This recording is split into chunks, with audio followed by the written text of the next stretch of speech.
laisser le meilleur pour la fin, c'est-à-dire faire la synthèse de tous ces travaux avec ces éminents experts.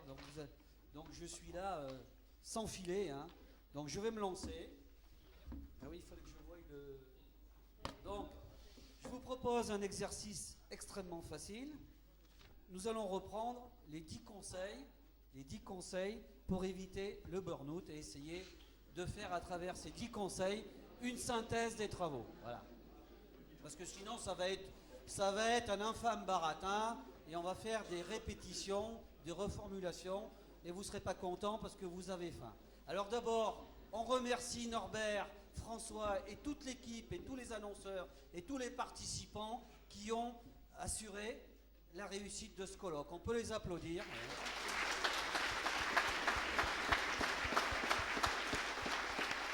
Merci Norbert. Merci beaucoup hein, à tous les experts. Bon, Jean-Claude est parti, Michel est parti, mais merci. C'était vraiment des interventions de haut niveau. Alors, la première chose, donner du sens au travail. Pour revenir donc aux propos de Michel Debout. Oui. La question, j'allais dire mes camarades, mais la question, mes camarades, elle est centrale dans tout ce maelstrom de réorganisation. Tout le monde se pose la question, pourquoi je travaille, pour qui je travaille et dans quel but je travaille. Donner un sens au travail, si ce sens n'est pas positif, c'est très difficile. Quand on ferme la pique d'Arras, ça va lui faire plaisir. Il est où le... Voilà. Il est là. Quand on ferme la pique d'Arras, elle n'est pas fermée pour l'instant. Mais quand on veut fermer la pique d'Arras, quel sens on peut donner aux gens qu'on a en face de nous? Il n'y en a pas. Sinon que le sens de dire, voilà, le courrier baisse, c'est pour faire des économies, etc. Donc c'est pas un sens mobilisateur. Donc donner un sens au changement, c'est possible, mais quand il n'est pas mobilisateur, ça sert à rien. Tout le monde a besoin de connaître le sens de son action. C'est ce que disait Michel Debout. Si on vous présente une réorganisation dont le sens est négatif, bien évidemment, ce n'est pas un argument de vente. Sauf de dire il faut sauver l'entreprise, mais on fait partie aussi de l'entreprise. Donc, donner du sens, oui, mais il faut que nos managers et nos patrons soient capables d'en donner. Et aujourd'hui, quand on entend le président Val à la Poste, il ne donne aucun sens. Sa seule stratégie, c'est de faire des économies. Quand vous regardez toutes ces déclarations, il n'y a aucun sens. C'est de faire des économies. C'est tout. Il parle que de compte d'exploitation et d'économie. Il est incapable, alors peut-être qu'il n'y en a pas, donner un sens au changement, donner une réalité au futur. Alors après, promouvoir les collectifs au travail. Oui, mais alors là, il faut remonter déjà, mon cher Claude, à longtemps. Hein. Parce que tout a été fait dans cette maison depuis 90 et partout. Hein. On ne va pas non plus dire qu'on n'est que des martyrs à la Poste, loin de là. Pour individualiser le travail. Voilà. L'individualisation des tâches au travail crée l'individualisme. Et l'individualisme, c'est le cancer. Et encore pire, après les évaluations personnelles, vous vous rappelez quand les évaluations sont arrivées après la notation, après les objectifs individuels, qui sont souvent au début, qui étaient véritablement des gardes à vue. Hein. Moi j'en ai subi une, notamment, j'ai encore le souvenir. J'ai jamais été en garde à vue, mais c'était pas loin. Hein. Voilà. Hein. Ça a duré 3 heures. Ça a été 3 heures affreuses, voilà, etc. Il n'y a pas de témoin, c'est un face-à-face, c'est un huis clos d'ailleurs. C'est un huis clos, ça aussi, il faudrait changer les choses. Donc, on a tout fait pour individualiser, pixeliser le travail. C'est-à-dire qu'on a enlevé le collectif. Et ce qui est arrivé, c'est la digitalisation, c'est le numérique. Si vous rajoutez une couche du numérique là-dessus, alors je peux vous dire que là, l'individu, il n'est plus dans le groupe. L'individu, il est seul. Et il faut faire attention, parce qu'aujourd'hui, l'individu ne se sent pas comme un être singulier. Il ne se sent pas membre du groupe. Il se sent en dehors du groupe. On le reverra après, tout ce que tu as développé sur la reconnaissance. Hein, on le verra après. Mais pour ça, on peut combattre. Et pour combattre, il faut absolument développer l'associatif. L'associatif, c'est un remède à l'individualisme. On le perd de vue. L'associatif, c'est un remède. Le syndicalisme, c'est un remède. Vous adhérez où vous voulez, il vaut mieux adhérer chez nous, mais c'est un remède. C'est un remède à ne pas être seul. Seul, on est toujours plus faible. Voilà, ça c'est important. C'est important que je voulais vous dire, c'est que le promouvoir le collectif au travail, c'est d'abord s'associer. C'est d'abord être ensemble. Parce que le travail fait tout pour que l'on soit pas ensemble. Ça c'est très important. Alors après, admettre le changement. Ben oui, toutes les sociétés, toutes les organisations, tous les individus, toutes les femmes, tous les hommes changent. Ne pas admettre le changement, rester dans l'immobilisme, c'est la mort. C'est tout, c'est la mort. Alors, le problème, c'est que accepter le changement, d'ailleurs, c'était un slogan, c'est incroyable. Je fais du direct, hein, mais ça me revient là. C'est incroyable. Le changement, c'est maintenant. Mais regardez, sans aller sur le fond du slogan, le changement. Dans cette société, le changement est devenu un leitmotiv, pratiquement, les psychanalystes expliqueront mieux que ça, que moi, il est parti, le psychiatre, c'est presque un archétype, presque un totem. Le changement. Tout le monde parle du changement. Tout le monde parle de la réforme. Tout le monde parle, en fin de compte, qu'est-ce qu'on nous donne comme signal du matin jusqu'au soir, que ce soit dans les journaux, dans l'écrit, etc. Ce que vous êtes aujourd'hui à cet instant T, ce que nous sommes, ça ne va pas, il faut changer. C'est ce que tu disais sur l'immanence, hein. Toujours changer. Voilà. Toujours insécurisé. Il faut changer. Il faut réformer. Le moindre imbécile, homme politique de droite ou de gauche, quand vous donnez un micro, il faut faire la réforme. Ce pays ne se réforme pas assez. Voilà. C'est toujours changer. Alors bien sûr qu'on change tous, mais pour admettre le changement, ça revient à ce qu'on a dit avant, il faut donner un sens. Hein. Il faut donner un sens. Si on n'est pas capable, c'est pas la peine de dire, entre guillemets, vous voyez, il faut changer, mais changer pourquoi? Pourquoi changer? Voilà, c'est donner un sens. Donc il faut expliquer, comme disait Claude, tu l'as très bien dit, j'essaie de faire la synthèse, il faut citer tout le monde, hein. Comme disait Claude, il faut expliquer le futur. On ne peut pas admettre le changement si on ne sait pas expliquer le futur. Et aujourd'hui, c'est nos futurs, quoi. Voilà. Donc, où on nous mène, le changement c'est maintenant. Oui, mais il ne nous a pas expliqué le futur, le gars. Et on voit le résultat, quoi. Alors après, le quatrième, ça va, vous avez réussi à suivre, hein?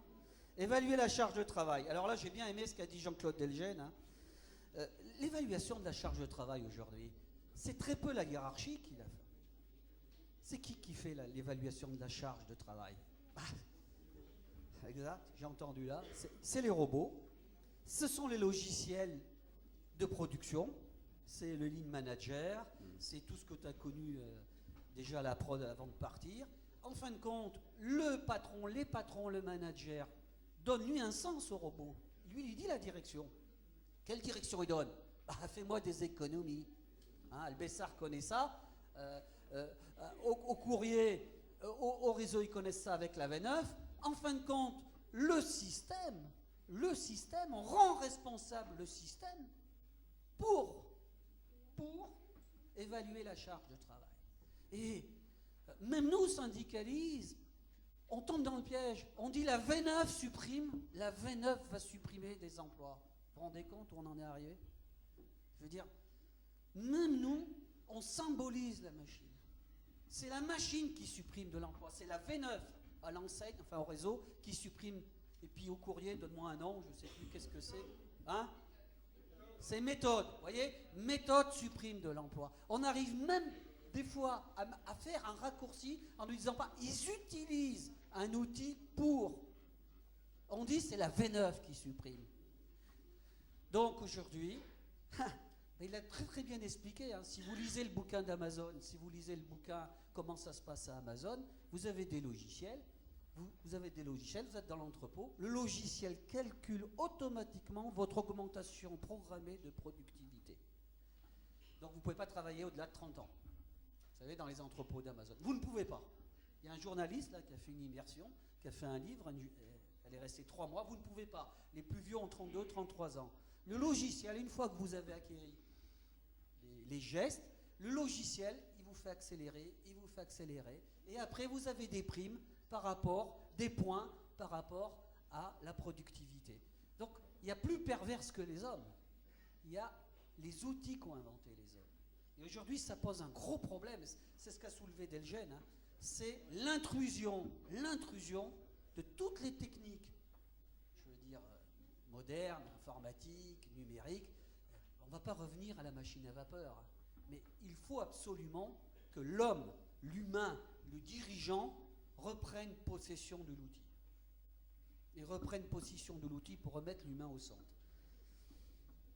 Éliminer les tâches inutiles, récurrentes, ça va avec. Hein, je veux dire, après, moi je disais plutôt que ça n'a pas été évoqué par nos experts, mais bien sûr que ça va de pair avec l'évaluation de la charge de travail, mais c'est aussi un peu une résilience de l'ancienne gouvernance. C'est-à-dire, tous ces robots, tous ces logiciels informatiques disent à tout le monde ce qu'il faut faire. Moi, je suis encore chef. Moi, je suis encore responsable quelque part dans l'organigramme. Tu me feras un tableau de bord. Tu me feras un autre reporting. Parce que j'ai besoin de montrer que j'existe dans ma fonction. Et ça, on le voit bien. Hein. On le voit bien on nous emmerde dans le boulot à faire des tas de reporting, les cadres supérieurs. J'ai été un cadre supérieur. Mais vous passez votre temps à rabâcher, à recompiler des chiffres que le système vous donne, mais que pour exister, donc on voit qu'il y a encore une ancienne résilience. Ça, c'est peut-être prendre en compte, c'est j'existe, donc je dois créer mon système d'information. Je n'existe dans ce système que si je suis capable de créer un système d'information. Ça, c'est à soulever. Ça n'avait pas été évoqué, et c'est une question à soulever. Alors, le 6, qu'est-ce que c'est que le 6 ? Permettre de l'autonomie. Oui, mais attention, hein. L'autonomie, ça ne doit pas signifier la solitude et ça ne doit pas signifier l'individualisation. Hein. Parce que l'autonomie, on la connaît, notamment dans l'encadrement supérieur. Démerde-toi, tu es autonome, tu as un cap, tu fais ton cap, c'est-à-dire tu fais tes objectifs. C'est pas moi, je suis plus... TDE, c'est le syndrome du DE. Hein. Le DE, il y a des idiots qui signent des accords en haut, dont nous des fois, et puis le DE dit, tout ce que vous signez, moi je peux pas, j'ai pas les moyens de l'appliquer. Hein. Ah bah t'es autonome, hein. Tu as une feuille de route, tu es autonome. Donc je pique où, si je suis directeur d'établissement, je pique sur la ligne force variable. Donc il y en a qui ont signé une absence à remplacement. Le DE qui n'a pas les moyens de réaliser tous ses objectifs, qu'est-ce qu'il fait ? Il pique sur la ligne moyen remplacement. Donc l'autonomie, oui, mais à condition que l'autonomie ne vous déconnecte pas du groupe, que vous restez membre de la société du travail. L'autonomie, ça ne doit pas être l'individualisation et ça ne doit pas être la solitude. Alors télétravail, oui et non. C'est toujours pareil, c'est une question de société. Leur rêve, c'est d'avoir des robots et puis qu'on soit tous en télétravail. Voilà, je vais dire, ça c'est la société Google. Alors, générer le respect comme... alors ça c'est une notion, le respect, oui. Moi je suis sûr, comme l'a dit Madame Sokolov, il y a une question de savoir qui nous sommes. Voilà. Le respect, c'est déjà reconnaître la personne, reconnaître la singularité de chacun. Et aussi reconnaître sa responsabilité. On ne peut pas mettre en cause la responsabilité des autres si on ne se sent pas responsable. C'était le sens que vous avez dit. C'est-à-dire que je génère le respect. Si je veux générer le respect, il faut que je sois conscient que je suis une personne respectable. Alors, pour moi, le respect, ça ne s'apprend pas. Ou le respect, ça s'apprend tout petit. C'est une question, alors là, c'est un autre débat. C'est une question de culture, c'est une question d'éducation, c'est un problème de société. Le respect ne s'apprend pas à 20 ans ou à 25 ans quand vous arrivez dans l'entreprise. La notion de respect, c'est vraiment un des fondamentaux de l'éducation. Voilà, on me l'a soufflé. Alors, générer le respect, c'est nous, syndicalistes, de dire « Stop, tu ne me parles pas comme ça. Stop, vous ne parlez pas comme ça. C'est ça notre boulot. Hein. Notre boulot, c'est de faire dire aux gens stop ou de leur dire stop. On vous a enregistré parce que nous aussi, on a des méthodes. Hein. Vous savez, il y a des fois, on a fait un enregistrement une fois d'une évaluation là, des objectifs. Il faut voir comment les gens y parlent. Stop, vous ne parlez pas comme ça. Vous leur mettez l'enregistrement. Non, non, c'est bon, faites-moi pas tomber, c'est bon. Hein. Voilà, le huis clos aussi ne génère pas le respect. Le huis clos génère l'irrespect. Ça, c'est extrêmement important. Quand on est devant un tribunal,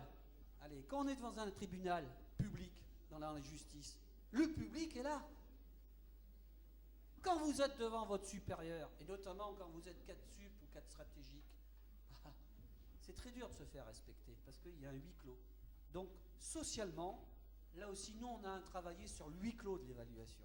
Il faudrait supprimer ce huis clos, c'est très compliqué, parce que le huis clos permet toutes les saloperies possibles et imaginables. Oui. Voilà. Alors, le 8, favoriser la reconnaissance. Ah ben là, tout le monde... j'ai bien aimé, la reconnaissance, c'est je me situe où, à quoi je sers, est-ce que je fais bien, qui me le dit, est-ce qu'on est juste, c'est ta notion que tu as dit, le rapport avec la justice, et est-ce qu'il y a de la justice dans ce que je fais, est-ce que quelqu'un me dit c'est juste, est-ce que mon environnement est juste, parce que je peux être reconnu. Mais si je suis reconnu tout seul dans un environnement qui est injuste, c'est plus de la reconnaissance. C'est plus de la reconnaissance. Alors, tu as défini, j'ai bien aimé ta définition de l'empathie. Enfin, tu as fait une merveilleuse, je ne sais pas si tu accepteras le terme, mais j'ai entendu ta définition pour moi, alors bien sûr, c'est connoté, mais tu as fait une super définition, ce qui s'appelle la bienveillance. Je ne sais pas si tu acceptes ou pas le propos. En fin de compte, tu as fait une démonstration de ce que devait être la bienveillance. Et aujourd'hui, on n'a plus d'école de bienveillance dans cette société. La bienveillance, c'est déjà favoriser la reconnaissance et le respect. C'est l'empathie positive, mais c'est déjà la bienveillance. C'est l'altérité, c'est reconnaître l'autre et respectueusement en tant qu'autre, en tant qu'individu, aussi dans le groupe, et être bienveillant à son égard. Et c'est vrai qu'on a une société, comme tu as dit, tu as une société qui casse l'empathie. Tous les systèmes aujourd'hui cassent les empathies, tu as bien expliqué ça. Mais aujourd'hui, rien ne favorise la bienveillance. Quand tu regardes bien, il n'y a rien dans la société qui favorise la... On montre tout le monde contre tout le monde. Il me dit, fais vite, j'ai faim, j'accélère. Savoir se déconnecter. Savoir se déconnecter. Bon, bah oui, on est d'accord, hein, savoir se connecter. Ça passe par des engagements syndicaux. Ça passe aussi par des accords. Ça passe par des chartes. Plus de réunions après 17h, là c'est pas de la philosophie, et on n'envoie pas des mails, comme à FO d'ailleurs, le dimanche ou le samedi, comme Fradé. Hein. Voilà. Fallait que je passe Fradé. Hein. Qui nous emmerde avec ses mails le dimanche à 11h. Quoi, hein. Bon, alors ça c'est simple. Il faut dire non. Alors, cultiver la confiance, c'est la synthèse de tout ça. Encore 2 minutes. 5, merde. Et la confiance ne se décrète pas, elle se construit. C'est la synthèse de tout ce qui a été dit. On peut pas cultiver la confiance si, avant, on n'a pas donné un sens aux choses, si on n'a pas eu de respect, si on n'a pas de reconnaissance. C'est un non-sens. Hein. Cultiver la confiance, c'est cultiver tout ce qui a été dit avant. Alors, pour cela, mes camarades, je termine très vite. Vous voyez, j'ai fait sans filet. Hein. Alors, notre rôle, c'est quoi? C'est transformer le débat d'idées. C'est bien d'avoir un débat, c'est bien de faire des colloques, c'est bien, et je les remercie, d'échanger avec des experts, des intellectuels. Mais nous, syndicats, notre rôle, c'est quoi? C'est de faire changer les choses. Vous êtes d'accord? Donc, c'est, comme l'a dit Delgène, essayer de mettre un pied entre la porte et mettre le mal-être, la question générale du mal-être au travail, et pas seulement du burn-out, hein, la question générale du mal-être au travail, au niveau du débat politique. Comme nos anciens l'ont fait, on peut appeler ça du sociétal, on appellera ça comme vous voulez, mais comme nos anciens et nos anciennes l'ont fait pour la contraception, pour l'avortement, pour la peine de mort, pour, et ce qu'il n'a pas fait, même si le changement c'est maintenant, les fins de vie. Alors après, chacun a son opinion, chacun a sa libre conscience. Mais aujourd'hui, c'est un fléau énorme. Et notre but, nous syndicalistes, c'est comment on fait avancer les choses, comment le législateur s'empare de cette question. Sinon, hein, si on ne pousse pas, ça ne bougera pas, comme a dit Delgen. On sera toujours entre bonne compagnie avec les experts et on dissertera à l'infini.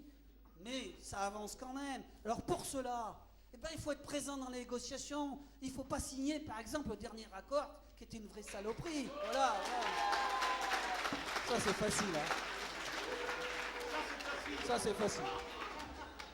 Il faut absolument faire respecter les protocoles d'harcèlement et les améliorer réglementairement et de façon législative. Il faut, dans les expertises, être présent. Les expertises sont quand même des témoignages, même si leur effet n'est pas ce qu'on voudrait qu'il fût ou qu'il soit, je ne sais plus conjuguer là. Les expertises, vous l'avez compris, sont importantes parce que c'est des témoignages. C'est des témoignages. Donc, il faut continuer les expertises. Alors, il ne faut pas faire des expertises pour faire des expertises, mais les expertises sont extrêmement importantes parce que c'est des vigies. Attendez, voilà ce qu'il a dit. Attendez, s'il y a un deuxième qui se fout en l'air à la communication, attendez, vous l'avez lu là, le truc, vous l'avez lu? La judiciarisation, eh ben oui, puisqu'on ne veut pas nous entendre, il ne faut pas hésiter à judiciariser. Il ne faut pas hésiter, ça ne nous fait pas plaisir. Donc, mes camarades, le vrai progrès, nous sommes des femmes et des hommes de progrès, c'est de faire passer ce débat au niveau du législateur. Et c'est pour ça, le seul vecteur pour moi, comme l'a dit Delgen, c'est le collectif, c'est l'action, c'est le syndicalisme, et c'est ne pas baisser les bras, et c'est la lutte. Et je vous remercie. Voilà.